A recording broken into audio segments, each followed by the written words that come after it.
Hey everyone, Corey Jackson here, and I thought I would just have a really short chat about something that is really close to my heart, and that is about stress, particularly how to avoid it, or at least even how to get it on your side and using it for you.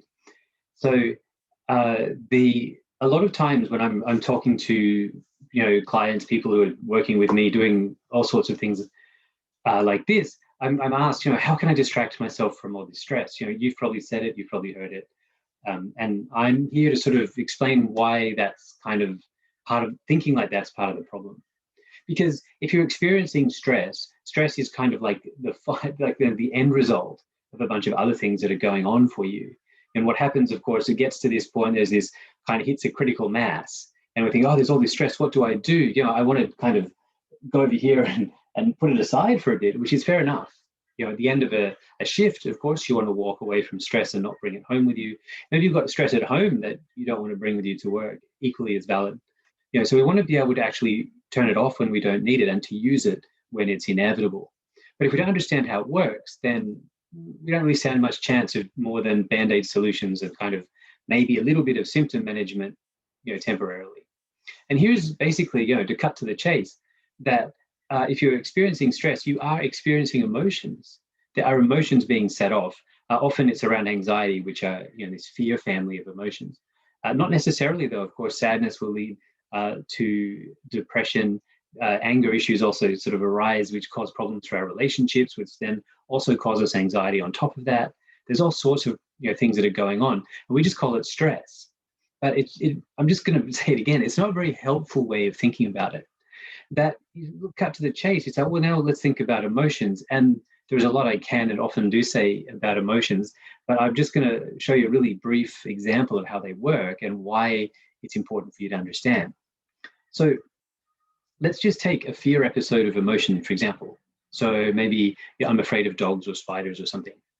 And what happens then, one way or another, is that I encounter a dog or a spider, public speaking, whatever it might be.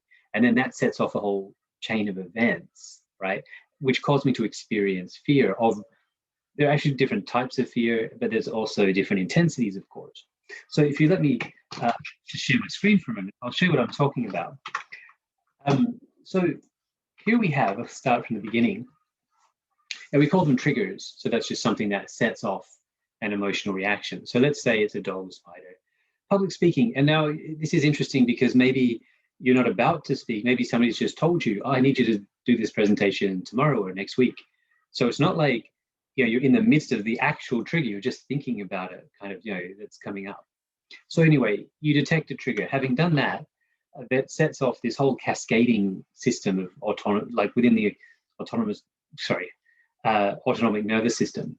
So there is, blood pressure, body temperature, facial expression, tone of voice, actually, all sorts of things that create this kind of emotional experience, which then often leads to behavior.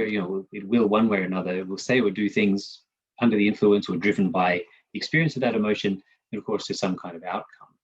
And it'll be positive, negative, or neutral. And in this scenario, it will almost certainly be an outcome you've experienced before. So to just go through that, in that behavior section, well, let's come back to the detecting the trigger. You detect this trigger, you sort of remember something or you see something, and then what happens is it pulls your attention away. So it doesn't matter what you were doing, that will pull your attention in, and now your kind of attention is captured, we say, which is a totally different sort of neural system in the brain as well. And so it captures your attention, and then what happens then just happens to us, everything that ensues. So it's sort of like automatic responding, and that's automatic in terms of our physiological reaction and also often in terms of our behavior. Okay. And so once that's happening, because remember, emotions happen to us, and they've evolved in this sort of a way. I don't want to go into too much detail now. I talk about it a lot in other places. But when that's happened and we don't, we sort of don't know necessarily that it's happening to us, and all these emotions drive our behavior. And it saves our lives, if it's a car cutting in front of us in the highway or a saber-toothed tiger in the grass or something like this, which is how our emotions have evolved, then this stuff sort of happens to us and we make these adjustments and reactions, and often they save our lives. Emotions are very helpful. And so there's an important part of this that's not here, which I've mentioned already. When I say detecting a trigger, there's this attentional capture. And this is critically important. So if I insert that in the whole thing, here's what happens. You encounter some kind of trigger, spider, dog, whatever it might be. It captures your attention. So now your attention is shifted without, beyond your control. It sets off this autonomic nervous system. And then there's all these behavior things that you say and do under the influence of that emotion. And then there's this outcome. And one of the things to know is, as long as this behavior and so on is automatic like this, then you have very little room to innovate. You'll almost certainly do something that you've done before, or say something that you've said before, or very, very close. So that's a key element. So then, of course, you have these going on, and these emotions, your attention keeps being captured and pulled in by things that are causing you your anxiety, for example, or so on. And it's unpleasant, and it builds up. And over time, this develops into what we call stress, which is this kind of umbrella term that in and of itself, as I said, isn't that helpful. So the key element to all this, there are two key elements. One of them is understanding how your emotions work. And emotions are not mysterious. They're quite easy to understand. And the kind of explanatory power, when you do understand them, the amount of control and power it gives you over your emotional life is quite extraordinary, really life-changing for lots of people. So that's one element, emotional literacy, we call it. The other one, of course, is attention, because a key element of the timeline in front of you there is that your attention is captured, pulled away. Okay, so if at some point, anywhere along this timeline, you notice that that's happened, you go, oh, yeah, like I'm emotional and so on. I'm emotional and, you know that your attentions have been pulled away and captured because you know how this works. And you bring it back, okay, then you will relax for one, you sort of dial down, you bring your attention back, it will mean, there's things will be quite different for you. Sort of, and I've got it up here, in a perfect world, of course, our attention would be captured by an emotional trigger, which can be helpful. So we'll know we're emotional, and now we have time to decide what to do about it, rather than just being hit behind, like a freight train and just being pushed through the emotional reaction, which is sort of what happens to us most of the time. Simply by relaxing into it and bringing your attention back, then you gain all this control. You have room to innovate in the way you respond. And of course, I've got a perfect sort of world scenario here where as soon as your attention's captured, the emotions set off, you notice. Often that's not the case. Often we might not notice till it's further along here, or maybe down here. Some people don't even notice they're emotional until long after it's happened, most of the time. But let's bring it back to a sort of, you do enough training in this attentional and relaxation training, then you notice your emotional state earlier and earlier and earlier, and you gain ever more power to do something constructive about those emotional reactions. So here you are. Now you pull your attention under control. Now your behavior is not automated. It's not automatic. It's actually under your control. And now you have rather than be pushed through an emotional reaction, you're presented with a kind of array of choices. How shall I respond? Right? And then from there, of course, you will come about what you'd hope is your desired outcome. Or if it wasn't the desired outcome, you can see what happened and maybe tweak it and change it so that next time you're in that situation, you try something different. But that ability to try something different depends entirely on your attention and relaxation, which is, again, things you can train in very, very quickly and very, very simply, actually. Of course, you do this enough times, notice that you're emotional one way or another, pull your attention back, then that kind of automatic response, that becomes your new automatic response, which will be hopefully a constructive one. You eliminate the negative automatic ones, and now you're left with a habitual way of reacting to that stressor, to that emotional trigger, in a way that hopefully is constructive.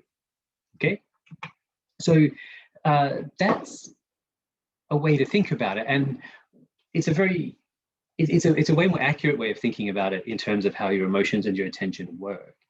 And then it comes back to this thing, as I said at the beginning, people are asking me, how can I distract myself from all this stress?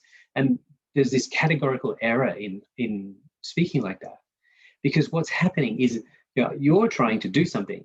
You're trying to enjoy yourself on your weekend, your time off with your family, or on your own, or wherever. And those emotional triggers and your stress, that's distracting you. This is the problem. It's not that I need to distract myself. Distraction is very easy, comes very naturally to most of us. What's happening is you're being distracted by stress, and you need to be able to counteract that with simple relaxation and attention trainings that help you bring your attention back and continue on. And then, of course, you can get all sorts of help in how emotions work and what they're for, and so on, and decide how you might like to navigate these individual emotional situations as they arise. But all of it comes back to this idea of being able to pull your attention back when you notice it's captured. That's it. So that's where we're at. I hope that sort of has made sense and a little helpful. If you're all curious, please do get in touch. I have a whole program, of course, that delivers this material in a lot of detail.